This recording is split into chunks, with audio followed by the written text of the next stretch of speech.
Today we will talk about international trade theory. The chapter begins with an overview of mercantilism, an economic doctrine from the 16th and 17th centuries that promoted exporting while limiting imports. Though outdated, remnants of mercantilist ideas persist in modern politics and trade policies. Adam Smith's 1776 theory of absolute advantage was the first to advocate for unrestricted free trade, asserting that market forces rather than government intervention should dictate trade decisions. David Ricardo later expanded on this with the theory of comparative advantage, which forms the basis for modern arguments supporting free trade. Swedish economists Heikshir and Olin further developed this concept in the 20th century with the Heikshir-Olin theory. Now we need to understand why nations trade with each other. The theories of Smith, Ricardo, and Heikshir-Olin highlight the clear benefits of international trade, showing how countries gain by trading goods they produce efficiently for those they cannot. For example, Iceland can trade its low-cost fish for oranges it cannot grow. These theories argue that even if a country can produce certain goods domestically, it can still benefit from importing them if other nations produce them more efficiently. For instance, the U.S. should focus on producing commercial jets, which require its abundant skilled labor and technology, and import textiles from countries like Bangladesh where labor is cheaper. While domestic industries may resist imports to protect jobs, international trade ultimately benefits the overall economy by allowing specialization and efficiency. However, this concept can be hard for many to accept, as protectionist measures often help domestic producers but harm consumers and the broader economy. Smith, Ricardo, and Heikshir-Olin's theories shed light on the global trade patterns we witness. While factors like climate and resources explain some trade flows, the intricacies of why specific countries export certain goods remain puzzling. Comparative advantage theory by Ricardo explains trade based on productivity differences, while the Heikshir-Olin model delves into how varying factor endowments across nations affect trade. Despite its limitations, this theory prompted developments like the product life cycle theory by Vernon, which suggests that products evolve from being produced where they originated to being manufactured globally. The new trade theory, championed by Krugman, highlights that countries may specialize not just due to factor disparities, but also due to first-mover advantages in industries where market support is limited. This explains why certain nations dominate in industries like commercial aircraft and advanced semiconductors. Porter's theory of national competitive advantage further explores how factors beyond endowments, such as domestic demand and local infrastructure, contribute to a country's success in specific industries. While all trade theories agree that international trade benefits a country, they differ on government policy recommendations. Mercantilism advocates for government intervention to promote exports and limit imports, whereas the theories of Smith, Ricardo, and Heikshir-Olin support unrestricted free trade, arguing that import controls and export incentives waste resources. However, the new trade theory and Porter's theory of national competitive advantage suggest that some limited government intervention may be beneficial in developing export-oriented industries, a concept known as strategic trade policy. The chapter explores the pros and cons of both strategic trade policy and unrestricted free trade. Mercantilism, the first theory of international trade, emerged in 16th century England and argued that national wealth and power were based on accumulating gold and silver through trade surpluses, exporting more than importing. Mercantilists promoted government intervention to maximize exports and minimize imports via tariffs, quotas, and subsidies. However, in 1752, David Hume criticized this theory, noting that trade surpluses lead to inflation, which eventually reduces exports and increases imports, balancing trade over time. Mercantilism viewed trade as a zero-sum game, where one country's gain is another's loss, a concept later challenged by Adam Smith and David Ricardo, who argued that trade is a positive-sum game where all countries can benefit. Despite its flaws, mercantilist ideas persist in modern policies, such as neo-mercantilism, which links political power to trade surpluses.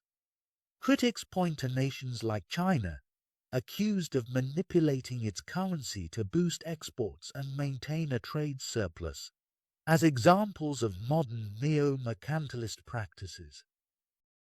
In The Wealth of Nations, 1776, Adam Smith challenged mercantilism, arguing that trade is not a zero-sum game, but a positive-sum game where all countries can benefit. Smith introduced the concept of absolute advantage, which occurs when a country can produce a good more efficiently than others. He used the example of England, textiles, to show that countries should specialize in producing goods where they have an absolute advantage and trade for what they lack. This specialization increases total production and benefits both countries. Using Ghana and South Korea as an example, the analysis shows how specialization in cocoa for Ghana and rice for South Korea increases total output compared to a scenario where each country splits resources between both goods. Through trade, each country can consume more than it could without specialization. For instance, if Ghana exports 6 tons of cocoa in exchange for 6 tons of rice from South Korea, both countries end up with more cocoa and rice than they would without trade. This demonstrates that trade is a positive-sum game, yielding net gains for all involved. David Ricardo expanded on Adam Smith's theory by introducing the concept of comparative advantage in his 1817 book, Principles of Political Economy. He demonstrated that even if a country has an absolute advantage in producing all goods, there are still benefits to be gained from international trade. Ricardo's theory suggests that countries should specialize in goods they produce most efficiently, even if they could produce other goods more efficiently than trading partners. Using Ghana and South Korea as examples, Ricardo illustrated how specialization based on comparative advantage can lead to increased production and consumption for both countries through international trade, showcasing the mutual benefits that arise from comparative advantage in trade. Ricardo's theory of comparative advantage shows that countries benefit from specializing in the goods they produce most efficiently and trading with others.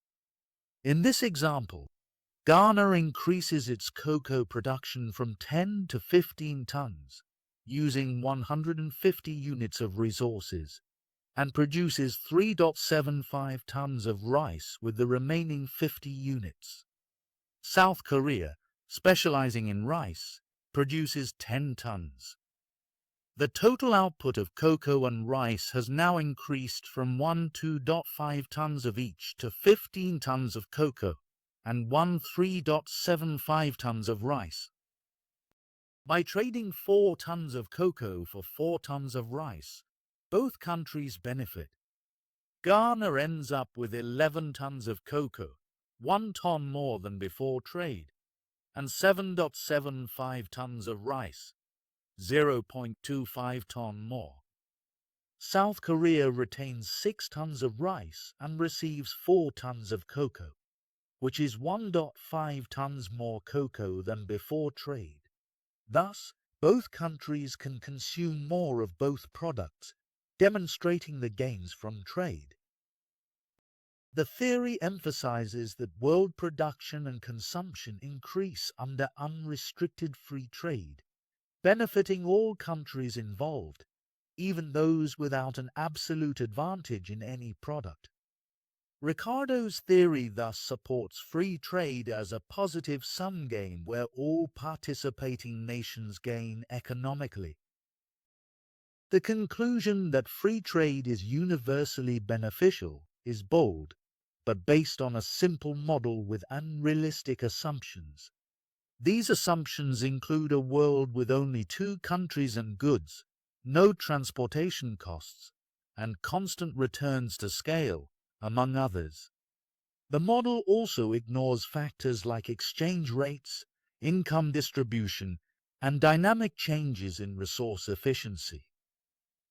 Despite these limitations, economists have extended Ricardo's theory of comparative advantage to a more complex, real-world setting with many countries and goods. While the basic principle that countries export goods they produce most efficiently holds true, some economists, like those from the New Trade Theory, argue that the case for unrestricted free trade weakens once all assumptions are considered. Notably, Nobel laureate Paul Samuelson suggests that in some cases, a rich country could be worse off under free trade with a poor nation. This critique is further explored in later discussions of New Trade Theory. The Ricardian model of comparative advantage assumes that resources move freely between industries, but in reality, resource mobility can be limited, creating friction.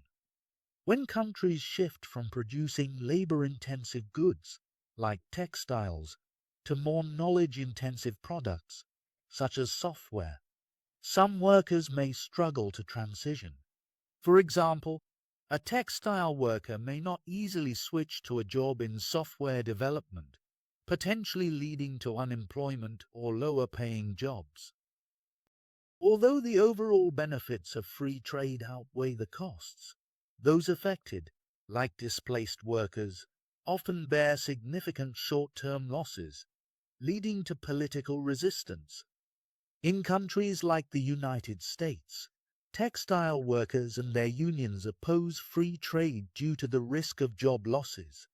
To address these challenges, governments sometimes help workers transition by offering retraining programs. The short-term disruptions caused by free trade contrast with the long-term, substantial gains once the shift is complete. The simple comparative advantage model assumes constant returns to specialization, meaning the resource units required to produce a good, like cocoa, remain unchanged regardless of output level. However, a more realistic approach is to consider diminishing returns to specialization, where increasing production requires more resources for each additional unit. For instance, while it might take 10 units to produce the first ton of cocoa, it could take 11 units for the next ton, and so forth, leading to a convex production possibility frontier, PPF. Diminishing returns occur for 2 main reasons. Quality of resources. As production expands, countries may have to use less productive or marginal resources, such as less fertile land. This means more resources are needed to achieve the same increase in output. Different resource requirements. Different goods require resources in varying proportions. For example, cocoa production might need more land and less labor than rice production. When resources are shifted from rice to cocoa, the inefficiencies can lead to a decline in productivity, further increasing resource demands. Countries are unlikely to specialize as extensively as the Ricardian model suggests. Instead, They usually produce a variety of goods. While specialization has its advantages, the presence of diminishing returns suggests that the gains from trade may be less significant than predicted with constant returns. Nonetheless, the overall conclusion that unrestricted free trade is beneficial still holds true, although the potential benefits may be somewhat diminished. The simple comparative advantage model assumes that trade does not affect a country's stock of resources or their efficiency. However, relaxing this assumption reveals potential dynamic gains from trade in two ways. First, free trade can increase a country's resource stock by attracting labor and capital from abroad, as seen in Eastern Europe since the 1990s. Second, trade can enhance resource efficiency through economies of scale, access to better foreign technology, and increased domestic competition, which encourages firms to improve efficiency. These dynamic gains shift a country's production possibility frontier, PPF, outward, enabling greater production of goods and fostering economic growth. While this strengthens the case for free trade, economist Paul Samuelson has noted that dynamic gains can sometimes lead to less favorable outcomes. Paul Samuelson's critique focuses on the implications of free trade between a wealthy nation like the United States and a developing country such as China, which experiences a surge in productivity post-trade liberalization. Samuelson argues that while cheaper imports benefit U.S. consumers, the potential decline in real wages within the U.S. due to increased efficiency in the partner country could negate these gains. He highlights concerns about the offshoring of traditionally non-mobile service jobs to nations like India and China, facilitated by technological advancements, potentially leading to reduced wages for middle-class U.S. workers. Despite acknowledging historical benefits of free trade, Samuelson cautions against protectionist measures, emphasizing the importance of considering the long-term advantages of free trade amidst evolving global labor markets and educational advancements in developing nations. Multiple studies examining the relationship between trade and economic growth consistently support the notion that countries embracing open international trade policies tend to experience higher growth rates compared to those with more closed economies. Research by Jeffrey Sachs, Andrew Warner, and subsequent studies by Wojciech and Welch demonstrate a strong correlation between trade openness and economic growth, with open economies showing significantly higher growth rates than closed ones.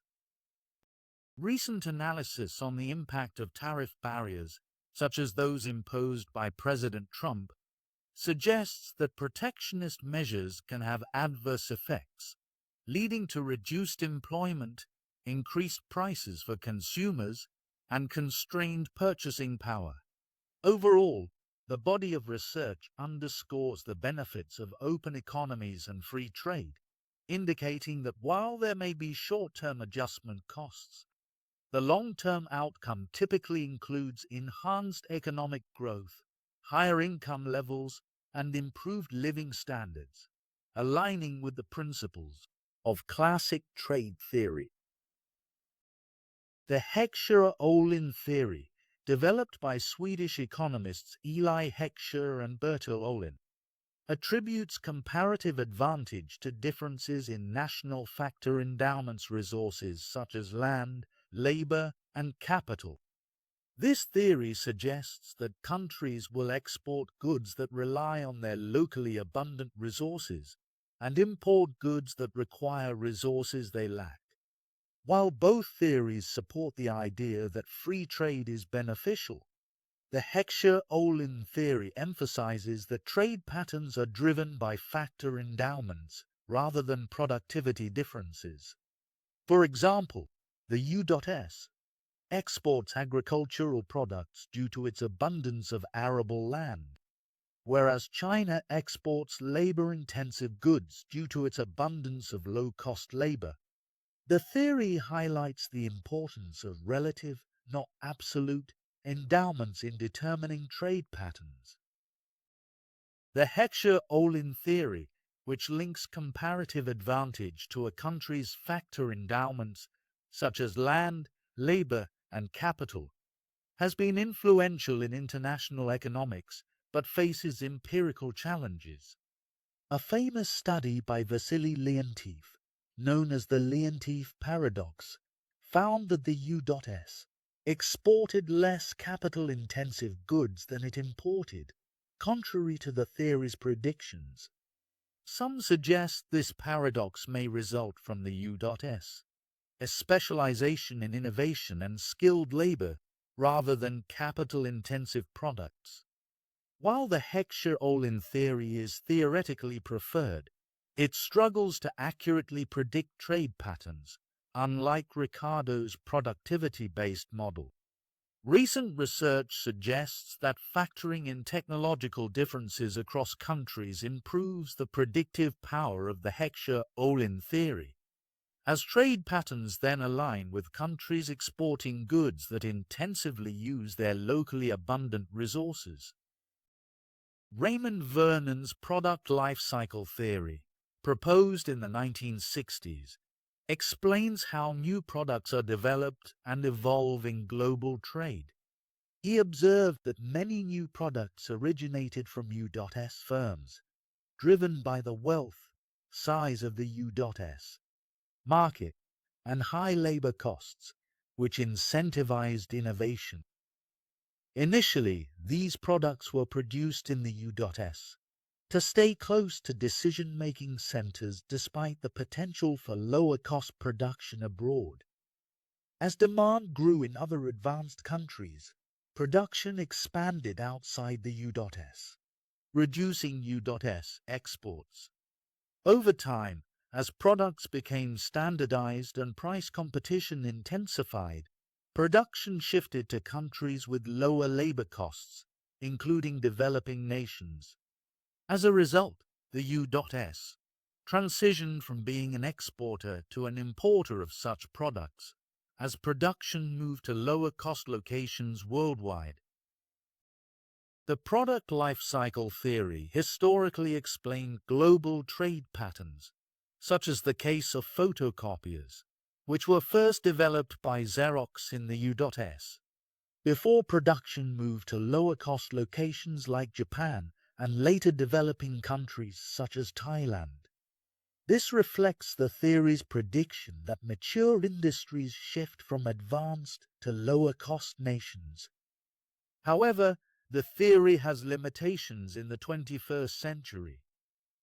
Vernon's idea that most new products originate in the U.S. now seems outdated, as many innovations today come from countries like Japan and South Korea, and new products are often launched simultaneously worldwide. The rise of globalized production, where different components are made in regions best suited for them, also reduces the theory's current relevance. While it may explain trade patterns during America's global dominance, 1945 to 1975, its applicability in today's integrated global economy is more restricted. The new trade theory, emerging in the 1970s, emphasizes the role of economies of scale in shaping international trade. Economies of scale refer to cost reductions achieved through large-scale production, allowing firms to spread fixed costs over a larger output and use specialized, more productive resources. This theory highlights two key points. 1. Trade can increase product variety while lowering costs for consumers by enabling firms to achieve economies of scale. 2. In industries where large-scale production is crucial for cost efficiency, global markets may only support a few dominant firms, often from countries where those firms were first movers in production. The new trade theory, developed in the 1970s, highlights the significance of economies of scale in international trade. Economies of scale, or unit cost reductions from large-scale production, stem from factors like spreading fixed costs over a greater output and using specialized labor and equipment. This leads to cost reductions across industries such as software, automobiles, and aerospace. The theory presents two key ideas. 1. Trade, by enabling economies of scale, increases product variety and lowers costs for consumers. 2. In industries where large-scale production dominates, global markets may only sustain a few firms, often those that were first movers in the industry. International trade plays a pivotal role in facilitating economies of scale and enhancing product variety. In a world without trade, limited domestic markets constrain the realization of scale economies, leading to reduced variety and higher costs for certain products. However, through trade, nations can combine their markets, allowing individual firms to achieve economies of scale more effectively. This enables specialization in production, leading to the creation of a broader range of products at lower costs. By trading, countries can mutually benefit by offering consumers access to previously unavailable goods, such as sports cars, and reducing prices for products like minivans that were costlier to produce at smaller scales. Ultimately, trade fosters efficiency through specialization, economies of scale realization, increased product diversity, and lower prices, demonstrating its significant advantages for participating nations and consumers alike. The new trade theory delves into how trade patterns in the global economy can be influenced by economies of scale and first-mover advantages. First-mover advantages, stemming from early entry into industries, can provide significant benefits such as capturing scale economies ahead of competitors, leading to a more cost-efficient structure. Industries with substantial economies of scale, like commercial aerospace, exemplify this concept. For instance, Airbus's development of the A380 Super Jumbo jet required massive initial investment, with sales necessary to cover costs and achieve profitability. Airbus's early lead in this market segment allowed it to establish scale economies, potentially shutting out competitors like Boeing. This first-mover advantage, driven by scale economies, positioned the European Union, through Airbus, as a dominant exporter of large jet aircraft. However, the demand dynamics can change, as evidenced by Airbus's decision to discontinue the A380 due to weak market demand, highlighting the evolving nature of industry dynamics despite early advantages. Michael Porter, a Harvard strategy professor, has extensively studied international trade, analyzing 100 industries across 10 nations. He believes existing trade theories, like Hekscher-Öhlin and comparative advantage, only partially explain why certain countries excel in specific industries. For instance, he questions why Japan thrives in automobiles, Switzerland in precision instruments and pharmaceuticals, and Germany and the U.S. in chemicals. While comparative advantage suggests productivity based on resource use, it fails to clarify why Switzerland outperforms countries like Great Britain, Germany, or Spain in precision instruments. Porter aims to address these complexities. Okay. In his model, Michael Porter outlines 4 key attributes of a nation that influence the competitive advantage of local firms. These are 1. Factor endowments. Porter distinguishes between basic E.G. natural resources and advanced factors E.G. skilled labor, technology. He argues that investments in advanced factors like education and research are crucial for competitive advantage. Basic factors can provide an initial advantage, but investing in advanced factors is essential for sustained success. 2. Demand conditions. Porter highlights the significance of domestic demand in driving competitive advantage. Sophisticated local consumers push firms to innovate and maintain high product quality. For instance, Japan's demanding camera buyers spurred innovation in the Japanese camera industry. 3. Related and supporting industries. The presence of competitive suppliers and related industries can enhance a nation's competitive advantage. Investments in advanced factors by supporting industries can benefit an entire sector. For example, Sweden's expertise in steel products is linked to its specialty steel industry. 4.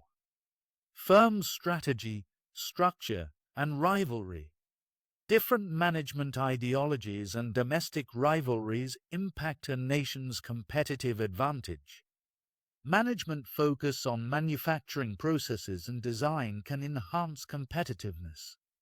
Strong domestic competition drives firms to improve efficiency and innovate, leading to international competitiveness. Japan's intense domestic rivalry is cited as a key driver of its success. Porter's model emphasizes how these attributes interact to shape a nation's competitive landscape and influence the success of its industries. Thank you for watching. If you liked this video, please like and subscribe to channel.